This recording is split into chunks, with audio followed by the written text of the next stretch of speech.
friends, welcome back to my channel. Hope you all are doing great today. It's nice having you all back. Today I am here with something very interesting. Today we are going to listen to a mythological story, that is the fall of Troy.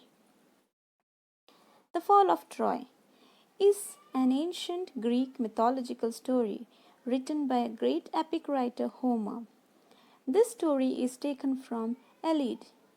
Let's see some pictures that shows the geographical boundaries, the characters which played an important role in the fall of Troy. If you can see here, this is Troy and this is Mount Edda. Mount Edda has an important role to play in the epic story, the fall of Troy.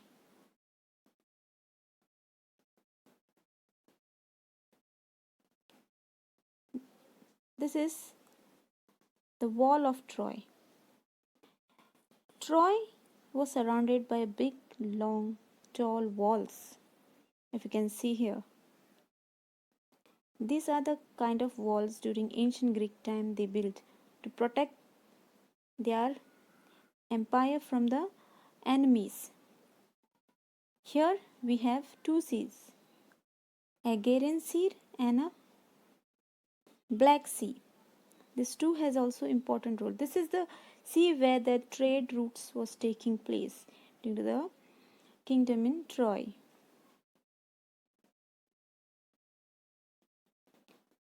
There is a word in the story, meadow. Meadow, I wanted to give a focus here. Meadow is nothing but a land where there is a grass, green grass growing. Now comes the characters of Troy. He is Hector. Hector has an important role to play. He is Odyssey. He is Achilles. These are warriors. He is Prince of Troy, Paris. And she is Helen, the most beautiful woman. Helen.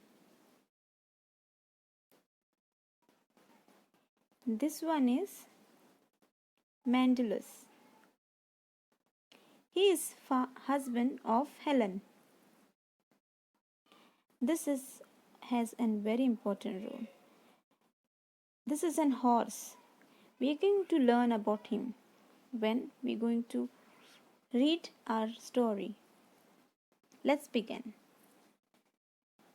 Epics are long poem that relates the deeds of great national heroes or great national war. They often tell of a nation's early history.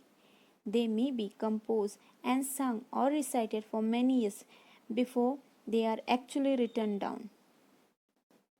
This paragraph describes that epics are poems which are very long and they are sung by poets. They may be a story of a great hero or a great war which are being sung for many long years until and one day one great poet write it down. The two famous Sanskrit epics are the Ramayana and Mahabharata, and the two great epics of European literature written in ancient Greek are the Iliad and Odyssey. Just as in Indian literature, we go back to the stories from the Ramayana and the Mahabharata. So in the literature of Western countries, they go back to the Iliad and Odyssey. Just as children all over India know the names of stories of Ram and Sita, Yudhishthir and Arjuna and Draupadi, so children in Western countries know the name of Hector and Odysseus and Achilles and Helen of Troy, the most beautiful women in the world, because of whom the Greek and Trojan fought for 10 long years. What is this paragraph talking about? This paragraph is comparing Indian epics and the Western epics, or Greek epic you can call. Indian epics, we were having Ramayana and Mahabharata, whereas in Western epics they had Iliad and Odysseus. In India, we remember Ramayana with Ram, Sita, Mahabharat, Yudhishthir, Arjun, Draupadi. In Western countries, they remember their epics with Hector, Odyssey, Achilles, and Helen of Troy. In this, we are having two kingdoms, the kingdom of Greek and the kingdom of Troy. They are called Trojans. They fought for 10 years, long 10 years, for Helen of Troy. Nobody actually knows who is the author of these epics, who has written them. It is thought that they rose and developed the nation itself and were handed down from singer to singer till perhaps one great poet gave them their final form. As I told initially, we actually don't know who has written them. It is just thought. It has been rose with the kingdom, it has come up with the kingdom, and it is handed by singer to singer until one day a great poet write it down. It is believed that Iliad and the Odyssey were composed and recited by the blind poet named Homer, who lived about 900 BC, who wandered from one Greek city or village to another singing his poem to all who would receive him in their home and gave him hospitality. The wandering singer has been honored through the age, not only in Greece but in all Europe as the father of European poetry.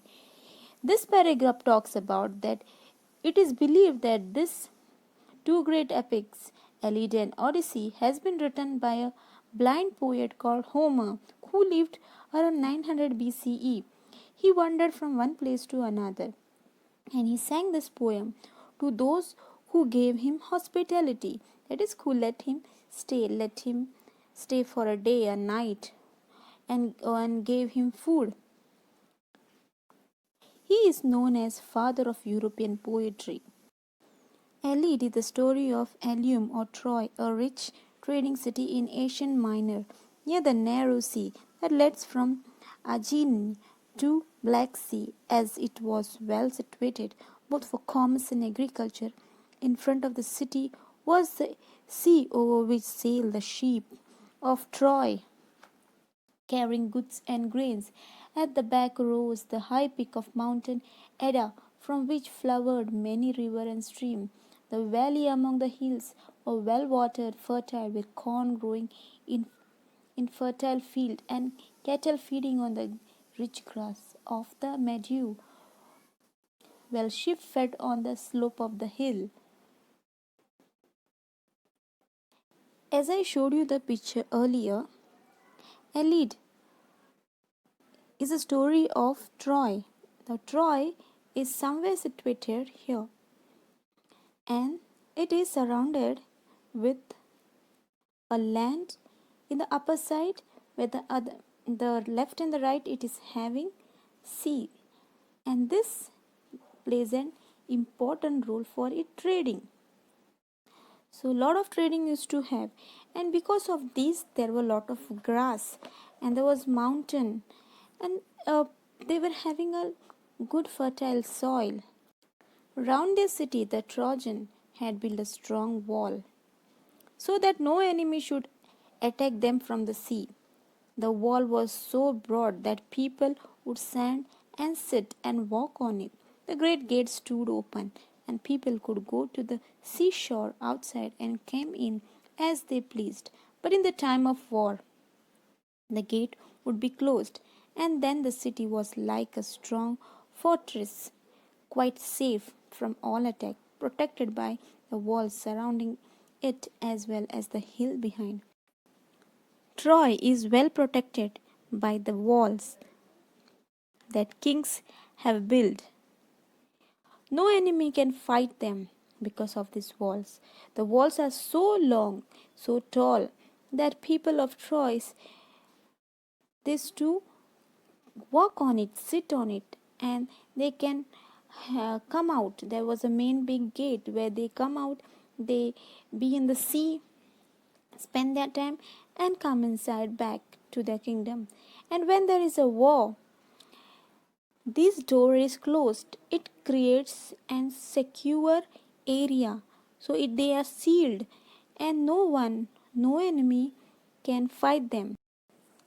As we read, Troy was a strong city, strongly protected by its wall and its brave soldiers. But rest all kingdoms had declared war against Trojan because the Paris because Paris, a prince of Troy. Now you can see this is a Paris. He eloped with the wife of Greek king Malchus. He had brought her to Troy, and the Greeks wanted to take revenge. So they waged a war against Troy.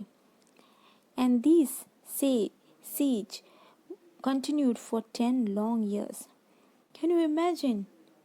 He fell in love with someone else's wife, so he took her back to his kingdom, and this made the king angry, and there was a war for 10 years. The fighting went on daily, but the siege did not end. On the one hand, the Greeks could not take the city, and on the other hand, the Trojan could not force them to sail away. Every day the Trojan came out of their gate, and the Greek came out of their tents and their ships, and the fighting went on. Sometimes there was a great battle between two armies. Sometimes there were single fights between two great heroes. Sometimes the Trojan had a better of it, and sometimes the Greeks. But still the fighting went on. Great heroes on both the sides were killed in the course of the war. After leading the defense of the city for 9 years, the brave Hector was at last killed by Achilles, whom none could resist. But Achilles himself was killed later on by the poisonous arrow that entered him. Fights went on every day, every single day. In the 10 long years, the fight was going on. Sometimes there was a uh, two singles warriors were fighting, or sometimes the whole army was fighting. Both the sides were very tired, the Greek and Trojans. The Trojans couldn't push Greek to sail away back, whereas Greek couldn't enter the great wall, and things went on. Both the sides were fighting and killing each other. Great heroes from both the sides were killed.